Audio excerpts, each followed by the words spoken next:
Assalamu alaikum, dear students. In today's class, we will discuss about carbon cycle.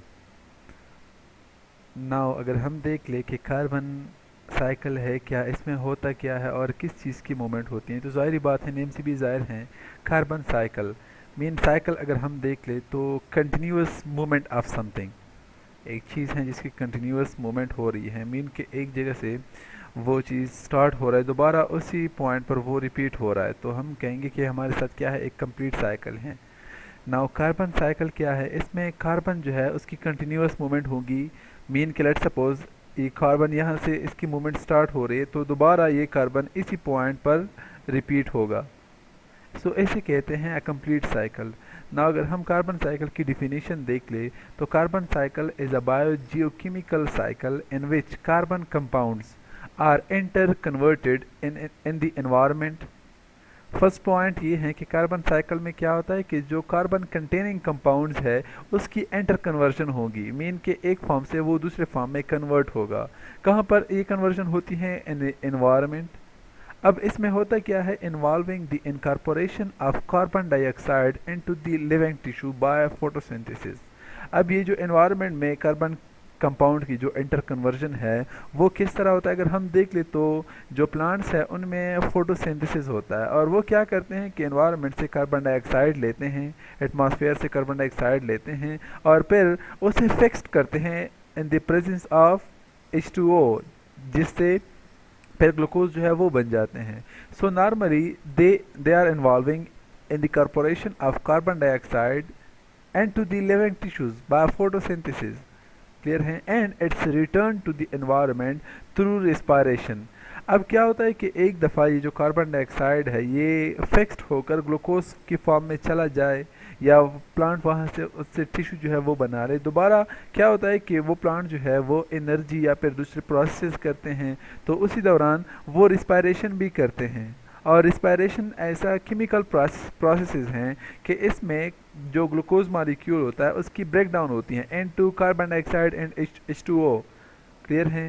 So respiration में again हमें carbon dioxide जो है वो इच्यूड हुआ, and also the decay of the dead organisms and the burning of fossil fuel. और इसके साथ साथ जो दूसरे ऑर्गेनिजम्स हैं, मीन कंज्यूमर्स हैं, तो वो क्या डिकम्पोजर्स हैं, वो क्या करते हैं कि जब कोई ऑर्गेनिज्म वो एक दफ़ा उसकी डेथ काज हो जाए तो अगेन ये जो डिकम्पोजर होते हैं वो वहाँ पर जो कम्प्लेक्स मालिक्यूल होते हैं उनकी ब्रेक डाउन करते हैं, वो भी इस तरह रिस्पायरेशन करते हैं। सो अगेन वो जो मालिक्यूल्स होते हैं कार्बन कंटेनिंग मालिक्यूल और कंपाउंड, वो दोबारा एनवायरनमेंट का हिस्सा बन जाता है। And also it is issued from the burning of fossil fuel. और एक ये कि जो कार्बन है, जब हम फॉसिल फ्यूल जिस तरह कोल हो गया, इस तरह पेट्रोलियम हो गए, सो जो फॉसिल फ्यूल्स हैं, गैस होता है, गैस भी इसमें आता है ना, जो मीथेन गैस है। सो नॉर्मली क्या होता है कि जब हम इसकी बर्निंग करते हैं तो अगेन कार्बन डाइऑक्साइड वो इन्वायरमेंट में क्या आ जाता है, वो हमें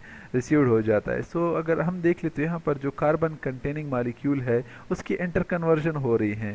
पहले दफ़ा यहाँ पर इनकॉर्पोरेट हुआ living tissues of the plant by process that is photosynthesis. दोबारा अब ये जो एनवायरनमेंट में हमें मिल रहा है तो किस फॉर्म में मिल रहा है, तो रिस्पायरेटरी प्रोसेस के थ्रू, रिस्पायरेशन प्रोसेस के थ्रू, या फिर अगर कोई ऑर्गेनिज्म उसकी डिके हो रही है या जब हम बर्निंग ऑफ फॉसिल फ्यूल करते हैं तो उसी दौरान हमें कार्बन डाइऑक्साइड दोबारा एनवायरनमेंट में वो दोबारा एनवायरनमेंट का हिस्सा जो है वो बन जाता है। अब दूसरा डिफिनीशन आप लोग किस तरह कर सकते हैं कि it is the movement of carbon from one area to another area. अब यहाँ पर ये जो एरियाज हैं, एक एरिया यहाँ पर होगा मीन जो नॉन लिविंग थिंग्स हैं या नॉन लिविंग एनवायरनमेंट है, नॉन लिविंग एनवायरनमेंट से ये जो कार्बन है उसकी मूवमेंट होगी टूवर्ड लिविंग जो एनवायरनमेंट है, मीन लिविंग थिंग्स हैं, और दोबारा ये जो लिविंग थिंग्स है उनसे अगेन ये जो कार्बन है वो उसकी मूवमेंट कहाँ पर होगी, नॉन लिविंग एनवायरनमेंट में। सो नॉन लिविंग और लिविंग एनवायरनमेंट में बेसिकली क्या होता है, कार्बन की मूवमेंट होती है, और इसे हम क्या कहते हैं, कार्बन साइकिल कहते हैं। अगर हम देख ले तो जो हमारा एनवायरनमेंट है वहाँ पर कार्बन डाइऑक्साइड की जो परसेंटेज है, नॉर्मली हम लिखते हैं 0.03%, लेकिन चूंकि कार्बन डाइऑक्साइड दिन ब दिन उसकी प्रोडक्शन वो ज़्यादा हो रही है, तो उस वजह से जो हमारा इन्वायरमेंट है उसमें नाउ डेज कार्बन डाइऑक्साइड की जो परसेंटेज है वो फ्रॉम 0.04 से एक्सीड होकर 0.04 अप्रॉक्सीमेटली यहाँ तक पहुँच गया है और एटमॉस्फेयर। यहाँ पर आप लोग देख सकते हैं कि किस तरह कार्बन साइकिल जो है या कार्बन की मूवमेंट यहाँ पर होती है इन अ साइक्लिक मैनर। आप लोग देख सकते हैं कि ये हमारे साथ एनवायरनमेंट है। अब इस एनवायरनमेंट में कार्बन डाइऑक्साइड जो है वो मौजूद है। अब ये जो कार्बन डाइऑक्साइड यहाँ एरो, इसका मतलब ये है कि ये जो कार्बन डाइऑक्साइड यहाँ पर आ गया है। नाउ प्लांट्स क्या करते हैं कि थ्रू फोटोसिंथेसिस ये कार्बन डाइऑक्साइड लेते हैं और फिर उन्हें कन्वर्ट करते हैं इनटू लिविंग टिश्यूज, या हम कह सकते हैं कि ऑर्गेनिक कंपाउंड जो है उसकी सिंथेसिस होती हैं जो कि हमारे साथ क्या है, ग्लूकोज हैं। सो अब यहाँ पर दो पॉसिबिलिटीज़ हैं। एक ये कि या तो दूसरे जो एनिमल जिस तरह हम हर्बिवोर्स कहते हैं, तो हर्बिवोर्स प्लांट्स के ऊपर जो है वो फीडिंग करते हैं, उन्हें खाते हैं। तो या तो ये ऑर्गेनिक मॉलिक्यूल ये एनिमल जो है हर्बिवोर्स खाएंगे, या फिर ऐसा होता है कि ये जो प्लांट्स हैं ये क्या हो जाते हैं, इसकी डेथ काज हो जाती हैं। सो अगेन जो माइक्रो ऑर्गेनिज्म जिस तरह डिकम्पोजर है वही डिकम्पोजर उनके ऊपर क्या करेंगे, उसको रिसाइकल करेंगे। सो ये दो पॉसिबिलिटीज़ हैं। थर्ड वन ये कि कार्बन किस तरह हमें एनवायरनमेंट में एनवायरनमेंट में दोबारा हमें हासिल हो सकता है। तो यहाँ पर आप लोग ये भी याद रख ले कि प्लांट्स के अंदर भी रिस्पायरेशन होता है और वो भी क्या करते हैं, कार्बन डाइऑक्साइड और H2O को प्रोड्यूस करते हैं। तो उसी दौरान ये जो कार्बन डाइऑक्साइड है ये डायरेक्टली प्लांट से एनवायरनमेंट में आ जाता है। सो एक दफ़ा ये जो प्लांट्स है इसके ऊपर ये हर्बीवोर्स एनिमल क्या करते हैं, वो फीडिंग करते हैं। तो ये भी चांसेस हैं कि ये भी क्या हो जाए, मर जाए। तो इसकी भी डिकेइंग जो है वो पॉसिबल है कि इसकी भी डिके होगी। और साथ में ये कि ये जो एनिमल्स हैं ये भी रिस्पायरेशन करते हैं और उसी दौरान ये कार्बन डाइऑक्साइड एनवायरनमेंट में रिलीज़ कर देते हैं। सो एक दफ़ा ये दोनों मर जाए, प्लांट्स और ये जो हर्बिवोर्स होते हैं या दूसरे एनिमल्स होते हैं, तो dead organisms and their waste products, अब इसके ऊपर जो डिकम्पोजर होते हैं वो क्या करेंगे, इसका डिके करेंगे। सो डिकेइंग के थ्रू ये जो हमारे साथ कार्बन डाइऑक्साइड है ये दोबारा एनवायरनमेंट में दोबारा एनवायरनमेंट में आ सकता है। और एक बात ये कि जब ये डेड ऑर्गेनिज्म मर जाए और इसकी प्रॉपरली डिकेइंग ना हो जाए और इसके ऊपर सेडिमेंटेशन लेयर्स, रॉक लेयर्स जो है वो बन जाए और फिर इस तरह उसके ऊपर मिलियन ऑफ ईयर गुजर जाए, तो अगेन क्या होता है कि ये जो लिविंग थिंग्स हैं जिस तरह प्लांट्स और एनिमल, ये फॉसिल फ्यूल्स जिस तरह कोल हो गया, गैस, पेट्रोलियम, सो इस पेट्रोल हो गई, सो इसमें ये कन्वर्ट हो जाते हैं। अब अगर दोबारा हम देख लें तो इन्हीं फॉसिल फ्यूल्स जिस तरह कोल, इसके हम क्या करते हैं, वो नाउअडेज हम यूज़ करते हैं बर्निंग प्रोसेस के लिए, या बास फैक्ट्री में भी कोल जो है वो यूज्ड होता है। सो इस तरह कार्बन डाइऑक्साइड जो पेट्रोल है, कोल है या गैस, जिस तरह CNG भी उसमें आता है। सो ये जो ऑटोमोबाइल या फिर फैक्ट्री हैं तो ये इन्हीं फॉसिल फ्यूल्स को क्या करते हैं, वो यूज़ करते हैं।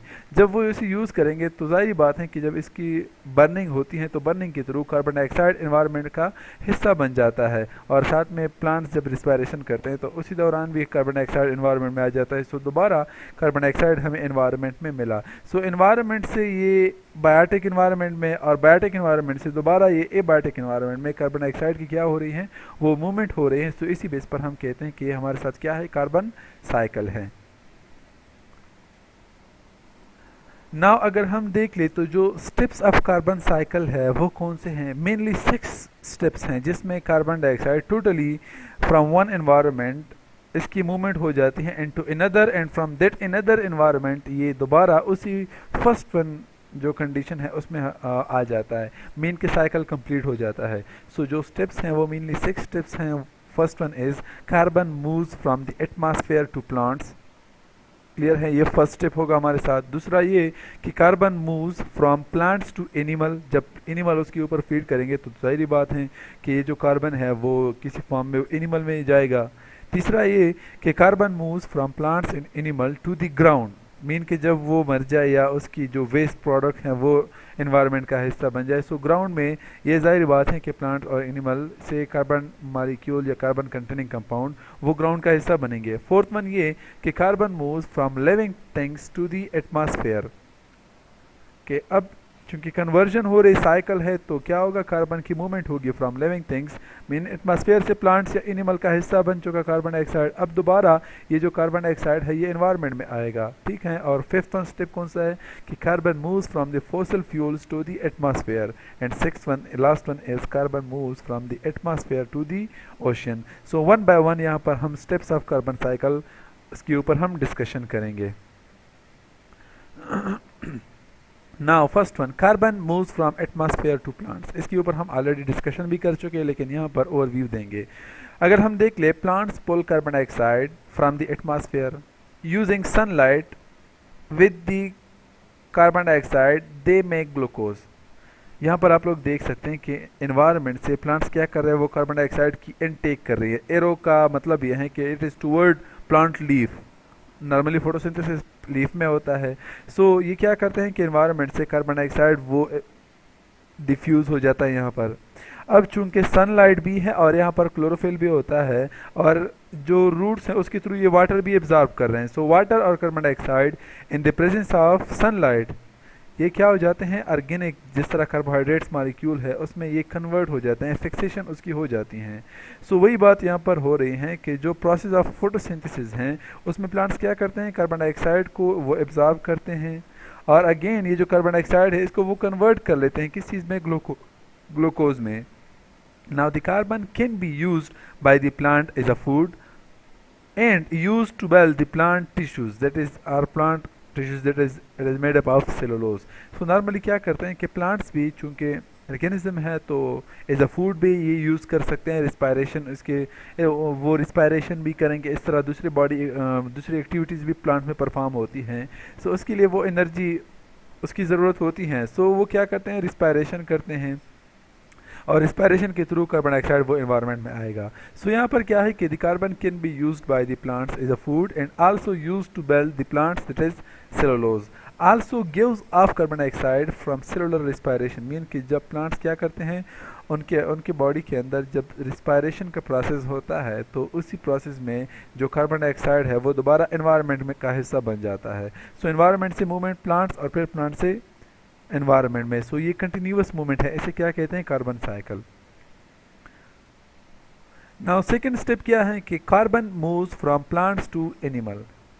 अब चूंकि हमें पता है कि जो प्लांट्स है वो तो ऑटोट्रॉफिक ऑर्गेनिज्म है, वो तो खुद के लिए फूड को सिंथेसाइज कर सकते हैं, लेकिन जो हेटेरोट्रॉफ हैं जिस तरह हर्बिवोर्स या दूसरे एनिमल्स हो गए वो क्या कर वो फूड को सिंथेसाइज नहीं कर सकते। सो वो किस चीज़ के ऊपर डिपेंडेंट हैं, ऑटोट्रॉफ के ऊपर। सो when organisms eat plants or animal eats plants, they take in the carbon containing molecule or compound and some of it becomes a part of their own bodies. So वो क्या करते हैं कि जब किसी प्लांट के ऊपर वो फीडिंग करते हैं तो वो चूंकि कार्बन कंटेनिंग मॉलिक्यूल तो वहाँ पर है, कंपाउंड है, वो वहाँ से वो हासिल कर लेते हैं। सो वो क्या करते हैं, बाज़ कार्बन कंटेनिंग मॉलिक्यूल को वो अपनी बॉडी का हिस्सा बना लेते हैं, बाज़ रिस्पायरेशन के लिए यूज़ करेंगे, बाज़ दूसरे बॉडी पर्पज़ के लिए जो है वो यूज़ करेंगे। So animal gets carbon dioxide from plants through food chain. यहाँ पर आप लोग देख सकते हैं कि प्रोड्यूसर्स क्या करते हैं, वो तो कार्बन को फिक्स कर लेते हैं इनटू ग्लूकोज और कार्बोहाइड्रेट्स। सो प्रोड्यूसर के ऊपर फिर प्राइमरी कंज्यूमर्स हैं, वो क्या करते हैं, फीडिंग करते हैं, जिसे हम हर्बिवोर्स कहते हैं। सो हर्बिवोर्स के ऊपर फिर सेकेंडरी कंज्यूमर फीड करेंगे, फिर उसके ऊपर टर्शियरी कंज्यूमर फीड करेंगे। सो जाहिर बात है कि यहाँ पर जो फूड हैं, मेन जो कार्बन कंटेनिंग मॉलिक्यूल है, इसकी मूवमेंट हो रही है किस चीज़ में, फूड चेन में। सो फूड चेन के थ्रू एक ऑर्गेनिज्म दूसरे ऑर्गेनिज्म से कार्बन कंटेनिंग मॉलिक्यूल जो है वो हासिल करते हैं। So animal gets carbon dioxide और carbon containing molecule from plants through food chain because plants are producer and animals में be herbivores, carnivores and then consumers. और लास्ट में क्या होता है कि जो डिकम्पोजर होते हैं वो इसको जब डिकम्पोज करते हैं, इसको ब्रेक डाउन करते हैं, तो वो भी एनवायरनमेंट में यही कार्बन कंटेनिंग मॉलिक्यूल रिलीज कर लेते हैं। Now animals eat animal. हमें पता है कि जो सेकेंडरी या फिर टर्शियरी कंज्यूमर है वहाँ पर क्या करते हैं कि एक एनिमल दूसरे एनिमल के ऊपर वो फीडिंग करते हैं, उन्हें उनके ऊपर ईटिंग करते हैं। So when organisms eat animals they take and the carbon and some of it becomes the part of their own tissues और own bodies. They generate carbon dioxide from cellular respiration, that is breakdown of the glucose, and exhale this carbon dioxide into the atmosphere. So जब ये animal, जिस तरह यहाँ पर आप लोग देख सकते हैं कि फिश के ऊपर बियर जो है वो क्या कर रहा है, फीडिंग कर रहा है, इस तरह जो क्रोकोडाइल है वो भी किसी चीज़ के ऊपर या किसी एनिमल के ऊपर वो फीडिंग कर रहा है। तो जब ये इसके ऊपर एक दफ़ा फीडिंग कर ले तो ये जो प्रोडक्ट यहाँ पर कार्बन कंटेनिंग प्रोडक्ट या मॉलिक्यूल होते हैं, बाज़ मॉलिक्यूल को ये अपनी बॉडी का हिस्सा बना लेते हैं, लेकिन यहाँ पर चूंकि कार्बन डाइऑक्साइड वो इसके बॉडी में इन अनदर फॉर्म वो एंटर हो गया है, तो ये ऑर्गेनिज्म जब रिस्पायरेशन करते हैं तो रिस्पायरेशन के दौरान जो glucose compound mean glucose carbon containing molecule है उसकी एक टोटली ब्रेक डाउन करते हैं और उसी दौरान वो कार्बन डाइऑक्साइड को प्रोड्यूस करते हैं और ये कार्बन डाइऑक्साइड ये एनवायरनमेंट में ये फिर एक्सहेल कर लेते हैं थ्रू ब्रीथिंग। नाउ नेक्स्ट क्या है, थर्ड वन स्टेप जो है, carbon moves from plants and animals to the ground. अब क्या है कि when plants and animal dies most of their bodies are decomposed and carbon atoms are returned to the atmosphere। एक दफ़ा plants या animal उसकी डेथ काज हो जाए तो डिकम्पोजर जो है उसकी बॉडी को क्या करते हैं, वो डिकम्पोज करते हैं, डिकम्पोजिशन होती है उसकी।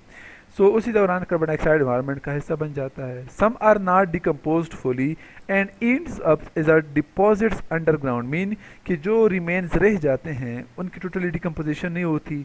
सो उसके ऊपर सेडिमेंट जो है वो आ जाते हैं, लेयर्स मीन्स लेयर्स आ जाते हैं, उसके ऊपर रॉक्स बन जाते हैं।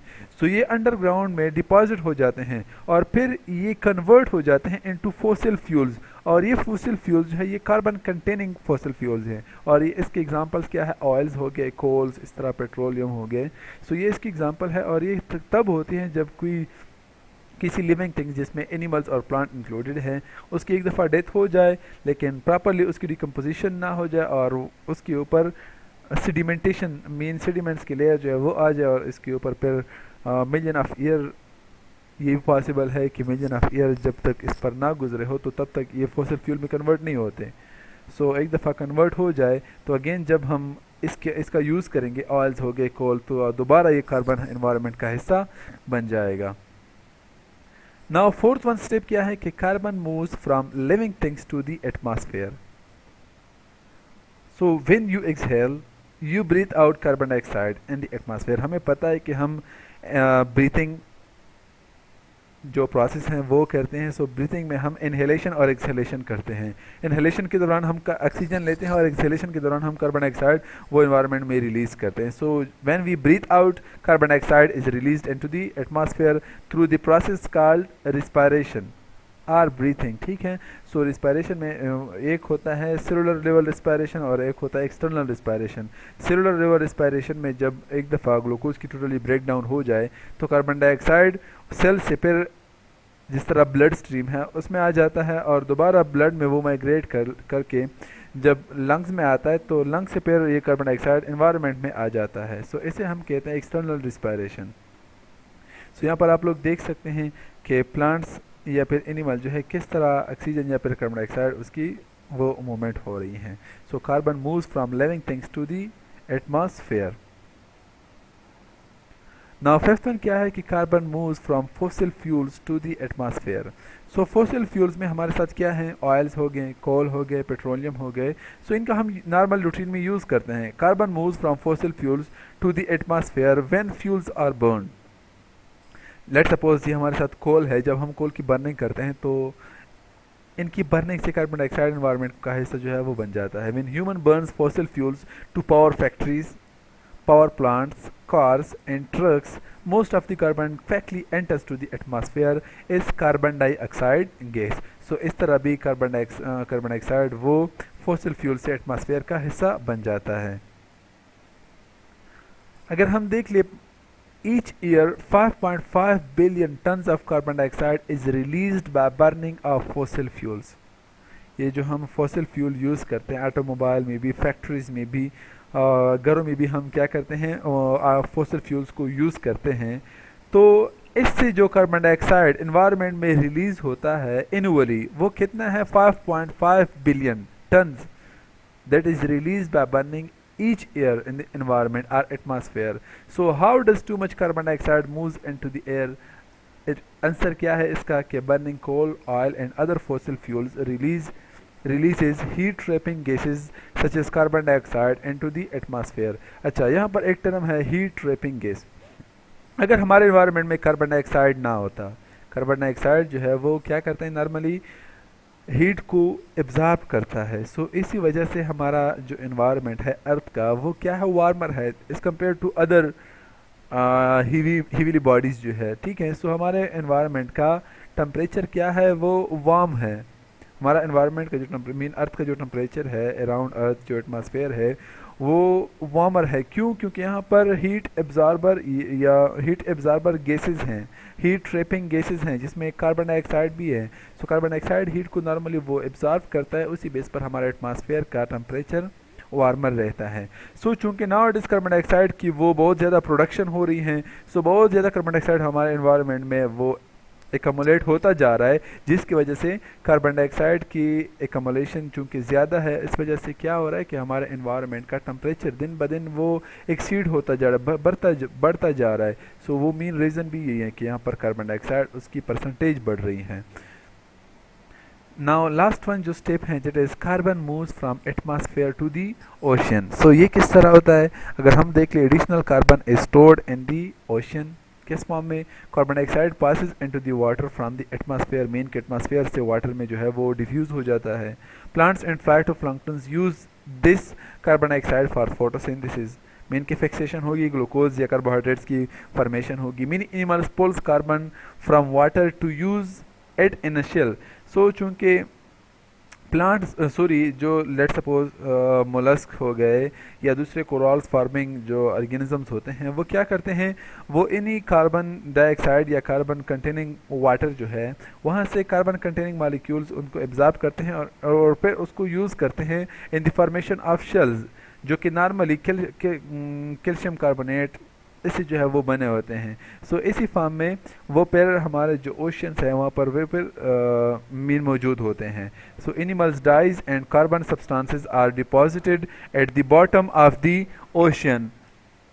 So when animal dies the carbon substances are deposited at the bottom of the ocean. So जब ये ही एनिमल जो शेल की फॉर्मेशन कर रहे हैं, एक दफ़ा ये मर जाए तो ये क्या करते हैं, तो क्या होता है कि जो कार्बन शेल्स हैं या कार्बन कंटेनिंग सब्सटेंसेस हैं वो ओशन की जो बॉटम है वहाँ पर डिपॉजिट हो जाते हैं। And ocean contains earth largest store of the carbon. और ये आप लोग ये भी याद रख लें कि जो हमारे साथ ओशन है it is the largest store of carbon containing compound. Clear है? यहाँ पर डायग्रामेटिकली आप लोग देख सकते हैं कि किस तरह कार्बन डाइऑक्साइड की जो है वो मीन फ्लो डायग्राम है, वहाँ पर आप लोग देख सकते किस तरह कार्बन डाइऑक्साइड की मूवमेंट हो रही हैं। सो ये हमारे साथ क्या है, एटमॉस्फेयर है। एटमॉस्फेयर में carbon dioxide and dissolved water मौजूद होते हैं। सो फोटोसिंथेसिस के थ्रू ग्रीन प्लांट्स क्या करते हैं, NF कर लेते हैं। सो अब दो कंडीशन हैं। एक कंडीशन ये कि या तो ये ऑर्गेनिज्म, ये प्लांट्स जो है ये क्या करेंगे, रिस्पायरेशन या मेटाबॉलिज्म करेंगे, जिसके through again carbon dioxide environment का हिस्सा बनेगा। या फिर ये जो ग्रीन प्लांट जब एक दफ़ा इसकी डेथ काज हो जाए तो ये फॉसिल फ्यूल्स जो है उसमें भी कन्वर्ट हो सकते हैं, या डायरेक्टली हम क्या करते हैं कि जो प्लांट्स होते हैं उसको हम सुखा देते हैं और फिर एज अ फ्यूल हम यूज़ करते हैं। So by the combustion of plants ये अगेन कार्बन डाइऑक्साइड एनवायरनमेंट का हिस्सा बन जाता है। सेकेंडली क्या है कि ये जो ग्रीन प्लांट्स है इसके ऊपर एनिमल फीडिंग करते हैं, तो जब एनिमल इनके ऊपर फीडिंग करेंगे तो ये भी रिस्पायरेशन या मेटाबॉलिज्म करेंगे और इस तरह कार्बन डाइऑक्साइड जो प्रोड्यूस होता है वो एनवायरनमेंट का हिस्सा बन जाता है। अब थर्ड वन क्या है कि ये जो प्लांट्स और एनिमल है इनका डेथ भी पॉसिबल है। जब एक दफ़ा इसकी डेथ काज हो जाए तो जो डिकम्पोजर जब उनके डिकेइंग करता है, प्रोसेस जब शुरू हो जाता है, तो उसी दौरान वो भी कार्बन डाइऑक्साइड जो है वो एनवायरनमेंट में रिलीज़ कर लेते हैं। या जब प्रॉपर्ली इसकी डिकेइंग ना हुआ हो तो अगेन ये फॉसिल फ्यूल में कन्वर्ट हो जाता है। जब हम फॉसिल फ्यूल को उसकी बर्निंग करते हैं, कंबशन करते हैं, तो अगेन ये एनवायरनमेंट का हिस्सा बन जाता है। सो ये क्या हमारे साथ कार्बन साइकिल हैं। So hope you will understand all the related data about the carbon cycle. So फिर भी अगर आप लोगों को कोई क्वेश्चन हो तो फिर आप लोग कमेंट में जो है वो पूछ सकते हैं, या फिर डायरेक्ट मुझसे व्हाट्सएप के थ्रू भी रब्ता कर सकते हैं। So thank you.